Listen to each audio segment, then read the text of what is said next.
Halo semuanya, saya Rafael, dari kelompok Planning and Bragging. Saya ingin membaca poin 6 tentang keep your visibility when you're not face to face, yang artinya tetap menjaga keberadaan kita meskipun sedang tidak bertatap muka. Bagaimana caranya? Dari yang saya baca dari buku Peggy Klaus, ia bercerita tentang seorang karyawan yang mendapat pekerjaannya di suatu perusahaan yang ia dapat bekerja secara virtual atau tanpa harus datang ke perusahaan tersebut. Alus mau berjalan baik sampai suatu hari perusahaan tersebut mengadakan meeting besar-besaran mengenai permasalahan yang sedang dihadapi oleh perusahaan tersebut. Namun tidak ada seorang pun yang menelpon karyawan ini. Ia merasa kecewa, bahkan tidak ada seorang pun yang bertanya tentang pendapat dia bagaimana cara ia mengatasi permasalahan tersebut.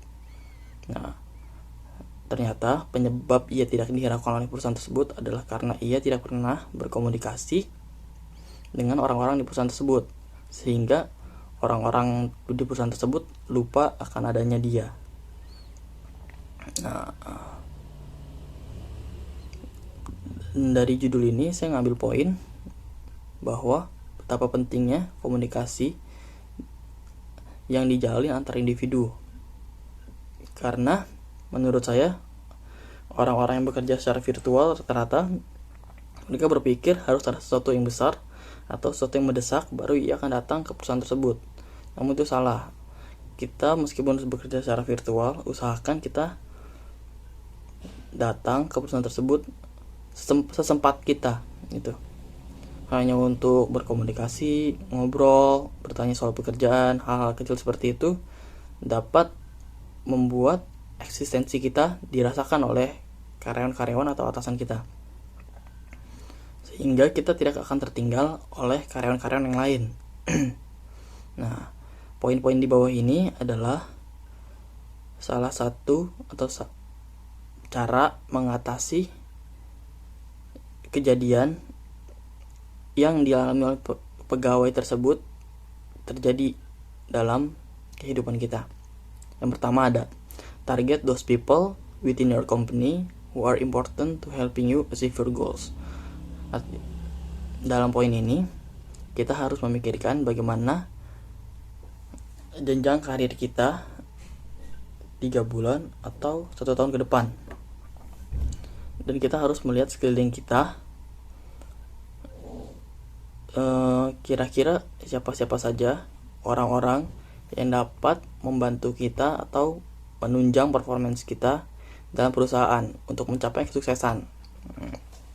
Ini bukan hanya bos kita, namun bisa juga pemilik perusahaan atau karyawan yang lain yang memiliki pengaruh besar dalam perusahaan tersebut. Nah, kita harus membuat list orang-orang ini, 4 atau 5 orang yang harus kita maintain hubungannya gitu. Nah, yang selanjutnya ada determine how you are going to keep a constant rate to these people. Dalam poin kedua ini, usahakan semampu kita memaintain hubungan kita dengan mungkin bertanya kepada teman sekantor kita, saya dengar lagi ada project ini ya, bagaimana project ini gitu. Hanya hal-hal kecil seperti itu dapat memaintain hubungan kita menjadi lebih baik dengan karyawan yang lain. Dan kita juga bisa memaintain hubungan kita dengan atasan kita dengan cara kita cari tahu dulu apa sih kesukaan dia. Dia suka email kah atau dia suka voicemail kah? Nah, setelah kita mengetahui kesukaan dia itu, usahakan seminggu sekali kita memberikan dia pesan, memberitahu dia apa saja yang sudah kita lalui, apa saja pengorbanan kita, dan pencapaian kita udah sampai mana gitu.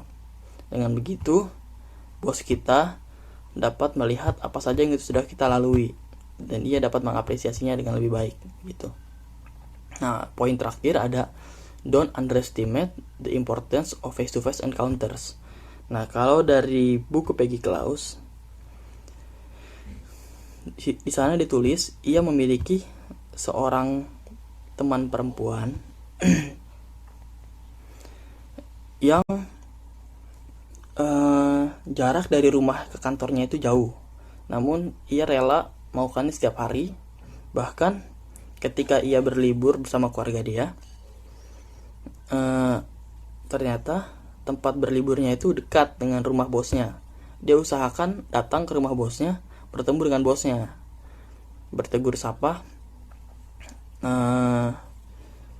dan siapa sangka setelah 6 bulan dia bekerja di perusahaan tersebut, ia langsung dinaik jabatan atau dipromosikan oleh bosnya tersebut, karena bosnya melihat effort dia selama ia bekerja.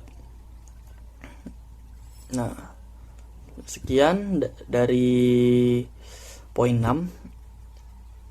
Kesimpulan yang saya ambil adalah pentingnya komunikasi yang dijalin antar individu gitu. Ya, sekian dari saya. Maaf jika banyak salah, mohon dimaklumi. Terima kasih.